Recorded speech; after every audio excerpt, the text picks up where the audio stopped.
Hello guys and gals, me Mutahar. I'm going to say something really filthy for the audience watching. Artificial intelligence, okay? Generative artificial intelligence, generative image, generation, all of that, all of the buzzwords you've seen on the internet, Reddit, Twitter, your grandma's bridge game, you get it. Now, ladies and gentlemen, when I talk about AI art, it can either be one of the things that people love talking about. They love the idea of generating, Peter Griffin and Pikachu, taking over the world together. Or there's a group of people that just hate the idea of artificial intelligence taking over some of the most creative fields in the world. Now, ladies and gentlemen, this is Asmongold, who is without a doubt one of the largest streamers imaginable, and he said something that made a lot of people a little angry, okay? It really was a situation that pissed off a lot of people in the artistic space. Now, I want to go over this because this whole situation centers around Palworld, which, my God, that game is like, it's a great game, but holy shit, the controversies surrounding it are insane to discuss. Now, let's just recap with Palworld. It's an independent game that came out, Pokemon with guns, and it's got 3 big allegations that are going against it. One of them is plagiarism.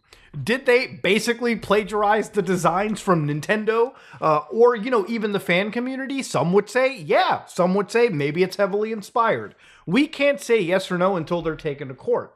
The other big allegation from them is artificial intelligence. Did they use AI art to help design the assets for the game? Now, I'm going to stick to this point because this is where Asmongold's take came from. So we're going to listen to what he says, and then I want to talk about it because I really don't agree 100% with what he said. But I can't just sit here and say that he is entirely wrong. So let's listen to this real quickly. To expect me to draw a moral line, I have to perceive a difference that I consider substantial. And I do not consider the difference substantial. Do you guys? No. Right. No. And that's really what matters. If it was made with AI, I'm completely okay with that because it was fun. The evidence is it doesn't that matter. Nobody really cares about this. The lead developer has been very positive about AI in the past. Yeah. And made an AI game We're gonna play called this, by the way. AI Art Imposter that lets an AI artist draw a picture. And so that was like one of the games. We're going to be playing this week. Yes, just generally has been much more positive about some of the benefits of AI rather than what is the normal sentiment amongst artists and I guess general Twitter population, which is that AI is bad and it takes jobs from people. Well, AI and the sentiment from artists opinions don't matter. It just doesn't matter because what matters is the opinion of the people that are buying the product. Like, it doesn't, like, your opinion on it, like, just because you do it doesn't, like, nobody cares. Like, it's not relevant. It's like whenever one of these, like, really well-respected and really respectable directors talks about how bad Marvel is. Shut up, old man. Shut up. I like watching the Thor movie. It was cool. All right, I think one of the biggest sins is telling me about Avengers or Marvel or anything. Look, I can't understand the Marvel like soy jacking. When people go, what? Infinity War? Anyways, this isn't a Marvel, shit hour. The point is, he said a few things that obviously are a little bit inflammatory. One of them was artists' opinions do not matter. Now, this is where I completely disagree. I think when you're designing video games, movies, music, making videos on YouTube, the opinion of the artist does ultimately matter when it comes to the tools being used to create the art, right? Because here's the thing, the entire context of the situation is centered around artificial intelligence and the allegation that Palworld used it. Now, I made a video where I talked about the controversy of Palworld, and there is no definitive evidence that the game ever actually used artificial intelligence. The only evidence that exists out there, circumstantially, is the actual CEO of the company, Pocket Pair, talking very positively about artificial intelligence, about, the future of it, and spending God knows how many hours with it. That isn't indicative of their game using AI. In fact, if anything, from my understanding, when you use artificial intelligence in a video game and you publish that to Steam, then you have to denote it. Otherwise, I believe Valve can take actual legal action against a company.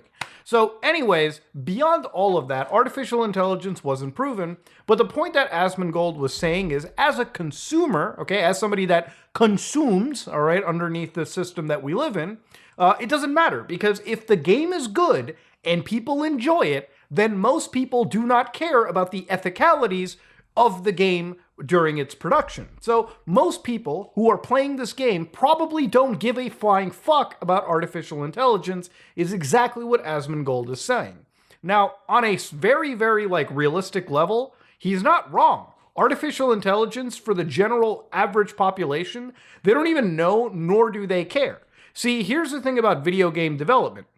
You will never get the savings passed on to you. If Rockstar Games, if EA, if Ubisoft, if any big AAA developer could find a way to get rid of half of its workforce and replace them with artificial intelligence of the generative variety, they would immediately start removing everyone. The games would still be nearly $100 on release, and these companies would just maximize their profits even further. Now, the thing about artificial intelligence, right, is I think it actually does have positivity if artists are using it to assist their creations.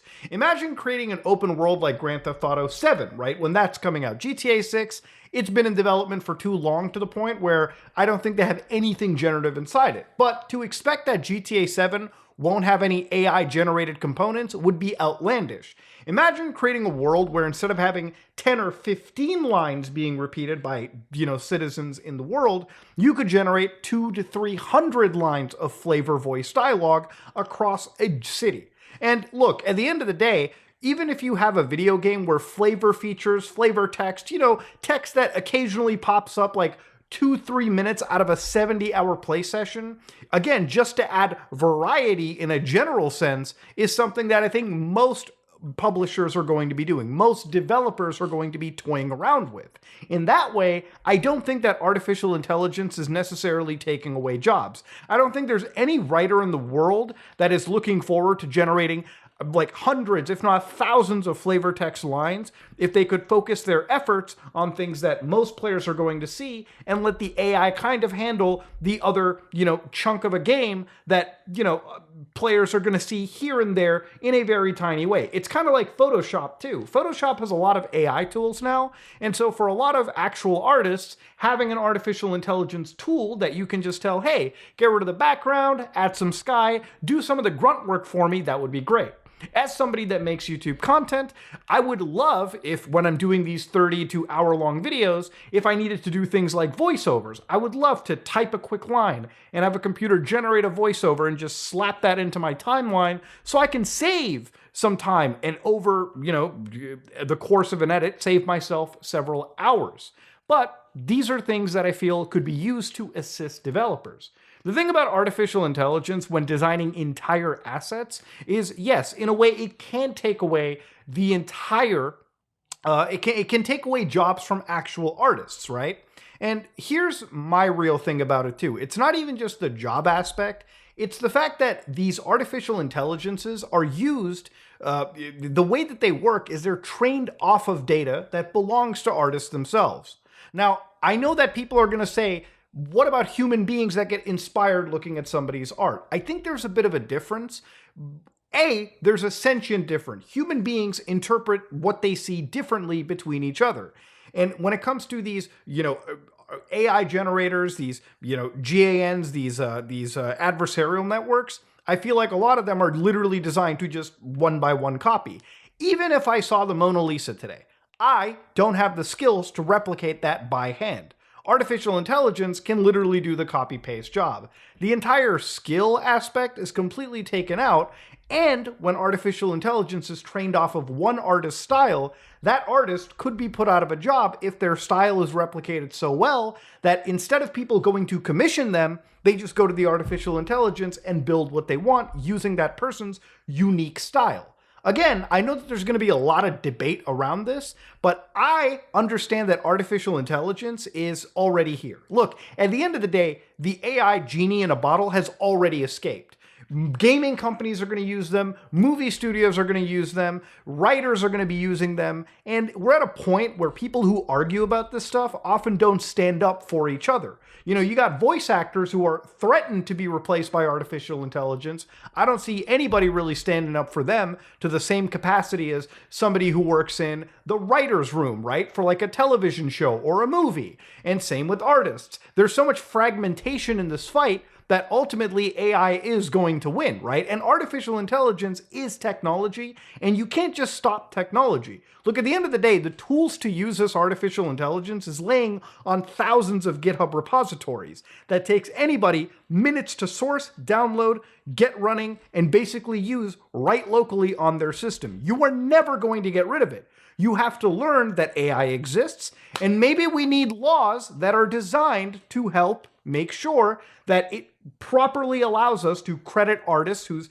information has been trained off of, and then basically, if we can, find a way to compensate them for their involvement in AI-generated processes, AI-generated products. The way that AI art generators learn is through machine learning. It basically is a training algorithm that takes in an enormous set of data and analyzes its relationship between different aspects. An AI art generator is trained on images and on the text that describes those images. The training data comes from scraping the web, finding available images that have text associated with them. In some cases, annotations are added afterwards. That means the creators of the images or people depicted in them likely do not know or specifically consent to being included in the analysis. All that happens is AI tools, and this isn't just generators for images, it can literally be things like ChatGPT. In fact, even according to the Electronic Frontier Foundation, who by the way supports the right to scrape website, has taught people about the norobots.txt situation, where in order to prevent these large language models like OpenAI, Google Bard, from jumping onto your website and just scraping data, costing you bandwidth, costing you actual money, they can find a way to basically restrict as many sites from accessing you. It's one of the reasons why in a lot of cases, you've got services like Reddit that have added things like pricing out their API. So for instance, if you use Reddit, the API is more paid. Same thing with Twitter, because there's so much scraping on their services that in order to, financially operate, they have to limit API access just so that, these big AI services can't just scrape all the data they need and then use it to build their chatbots, their big chat GPT systems. I feel like at the end of the day, when it comes to artificial intelligence, what Asmongold said in his piece, which people, hated, a lot of people really did not like what he said, actually holds weight. Look, at the end of the day, the consumer is going to pick a good game. If the good game was built using artificial intelligence unethically, and you really care about ethics to the point where you feel bad using this, then you're going to have to give up a lot of things that you consume. Things like your cell phones, for instance, or your computer equipment in general, which has been resourced and farmed using slave labor around the world unethically. A lot of these things that we use are sourced unethically. And these video games, with how great AI tools are becoming, how quickly the progress is going, I think games are going to start using them a lot more and more. I just think going forward, it's not that you can stop progress. I think you should have empathy for the people building these creative products. Look, I care about people's jobs and I care about artists. I care about people in this industry. And I understand that while this stuff can be used for assistive purposes, like, hey, if you're an artist and you want to use AI to help you come up with a new idea, or maybe to help you do the grunt work for a lot of your pieces, sure. But we demonize human beings for copying just like artificial intelligence copies too. Artists that trace get rightfully shit on in the public, just like AI art that is used with training models that are trained off of an actual artist's style can be used to basically cut them out of an industry or the market. And it's to no fault of their own. Look, at the end of the day, you can't put the genie in the bottle. It's already up. Pandora's box is open. But we should focus on trying to attribute the artists who have been used unwillingly in this situation, apply proper credit, and if maybe somewhere down the road we can make sure people get some money in their pocket because of their, AI, because of their art styles being used unwillingly, that's all great. But we're at a situation where, yes, I'm not going to deny Asmongold is 100% right that consumers don't care. But the way that these artificial intelligences work, the legality around them is still questionable at best. And with all the lawsuits flying around between many sites like Getty, for instance, I think this whole debate is far from over. But ladies and gentlemen, let me know what you think in the comment section below. AI is not going anywhere, but we got to find a way to regulate it the right way. Ladies and gentlemen, this is me, Mutahar, and if you like what you saw, please like, comment, and subscribe. Dislike it if you dislike it. I am out.